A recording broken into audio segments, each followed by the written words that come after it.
বাংলায় বিধানসভা নির্বাচনে জোট হবে কিনা তা নিয়ে এখনো কিন্তু কোনো চূড়ান্ত সিদ্ধান্তে আসেনি কংগ্রেস। তবে 294 আসনেই প্রার্থী বাছাই শুরু করে দিয়েছে তারা।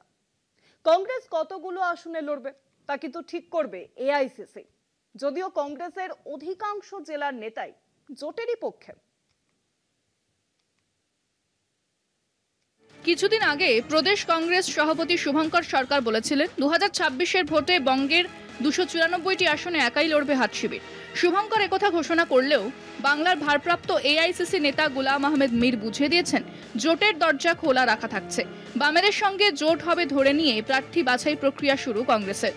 দিন কয়েক আগে এআইসিসির সাধারণ সম্পাদক কেসি বেণুগোপাল কলকাতায় বঙ্গ কংগ্রেসের প্রথম সারির নেতৃত্বের সঙ্গে বৈঠকের পরে জানিয়েছিলেন, আমাদের আগে নির্বাচনের প্রস্তুতি নিতে হবে, তারপরে যখন সময় হবে জোট হবে কিনা সিদ্ধান্ত নেওয়া হবে।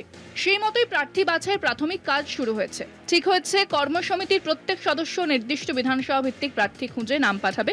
প্রতিটি বিধানসভা কেন্দ্রের জন্য 3টি নাম নেতৃত্বকে প্রস্তাব করবেন। যদিও কর্মসমিতির একজন সদস্য কটি করে বিধানসভা কেন্দ্রের প্রার্থীর নাম ঠিক করবেন তা চূড়ান্ত হয়নি।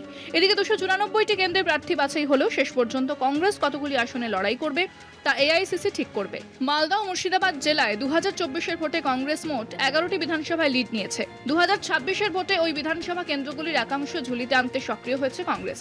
এখনও যে কয়েকটি জেলায় কংগ্রেসের জনভিত্তি রয়েছে সেই সব জেলার অধিকাংশ নেতা জোটের পক্ষপাতী। কলকাতা টিভি।